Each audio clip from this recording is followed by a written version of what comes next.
Waging war on corruption. Alex Jones on the GCN Radio Network.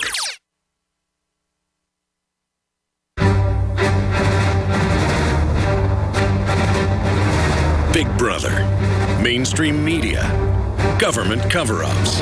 You want answers? Well, so does he. He's Alex Jones on the GCN Radio Network. And now, live from Austin, Texas, Alex Jones. Zach Taylor, chairman and border security expert, the National Association of Former Border Patrol Officers. He has a call coming in the next 10 minutes, so you may have to drop out any time. Quite frankly, Chris, who's the filmmaker, Burgard, is probably asking more important questions than I am. He just brought up a great point about the Border Patrol earlier. Other points, Chris, that you think we should raise for Mr. Taylor, or Mr. Taylor, other points that you think are central for the audience out there to know? The ancillary is the administrative interference with the Border Patrol job that's been going on for about 6 years now. Yeah, that it's very real. They're messing with their pay. They're messing with how they do their job. They're withholding resources from, just a litany of things. Running stings on them for crooked toenails that cost millions of dollars? Not so much that. It's like when it's 114 degrees in the desert and they only give them air assets during the daytime. Well, when are the people going to cross? They're going to cross at nighttime. And at no time does the Border Patrol need air assets more than in the dark. It's sabotage. Well, what it is it's administrative interference with the mission. In other words, who's going to cross at 114 degrees in broad daylight? They're not. They're going to wait till dark. So they should put those birds up at sundark, not wristwatch. Yeah, that'd be like not having police helicopters over L.A. at night. Exactly. So the assets should not be focused in the daytime. It should be focused at night. It's just the litany of the whole thing, like someone in Washington saying, oh, well, you need to go and be over in grid so-and-so tonight and stay there. Well, the agent on the ground knows that Border Patrol is a reactive organization. We don't do anything until they cross the border. So if he sends him, say, to grid 15, and the sensors and the telephone calls are coming out of grid 13, but he's been ordered to stay in 15,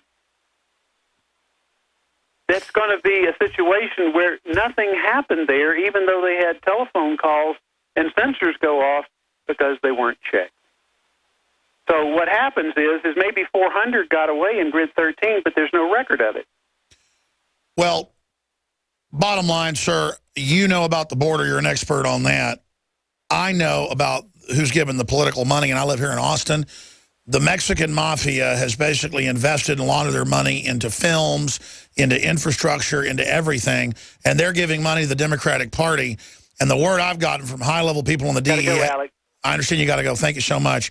The word is that what they're doing here, and I want to come back and get our other guest to take on this and let him go, Chris Burgard, is that they are basically telling the Border Patrol, go here, go there, so the packages can come across. And the cartel money has gotten so powerful now that it's actually influencing and infiltrating the government. And there's so much money off exploiting these immigrants, so much money off putting them on welfare and making them give money back to organized crime. I mean, it is just incredible. We're going to break in 1 minute, Chris, but I know you've just been covering the border for 9 years, but I've been watching the politics on it. Any comments on what I just said? Well, in order for a criminal organization to be successful, you need to have political cover. So everything you're saying raises a lot of red flags with me. And going back to what Zach just said, it's not just helicopters. When an intelligence officer in the Border Patrol has his work phone taken away from him, how is he supposed to work as confidential informants? How is he supposed to do his job and know what's coming across the border? These things are happening today. I want to hear about that from me. I'm going to give you the floor for about 10 minutes when we come back. Then we're going to phone calls. Chris, thank you so much. Backtotheborder.com, backtotheborder.com. And all of you out there, when it comes out, can help put it in theaters locally, help show it to your Congress people. We can have a lot of success in the info war fighting back. But this is all escalating very quickly. Chris Burgard's our guest. I'm Alex Jones, Infowars.com and PrisonPlanet.com. Stay with us. Was showed to Congress back in 2007, is now making a new film, BackToTheBorder.com. We were down in Falfurrias, Texas, and interviewed the Vickers, the ranchers, who have all the photos of the dead children and piles of dead bodies. That's now hit national news via other media picking it up, which is fine with me. A lot of times we report something a month ago and then see basically the same report come out later by others. That's good. We just want the information to come out, ladies and gentlemen. And we are the new media at Infowars.com. Chris, getting back to you, other points that need to be made. You were getting into the political cover of the cartels, of the coyotes. Here in Austin, you know, we've seen city council people whose brothers get busted being coyotes and running all sorts of stuff. And it's really a gangsterism that permeates, and then the gangs kind of work under folks. And now they're trying to intimidate Hispanics, period, that if you don't get for ending the border and just merging with Latin America, as Latin America collapses, you're insane. It's like saying if you don't slit your wrist and jump into a shark tank, you're a bad person.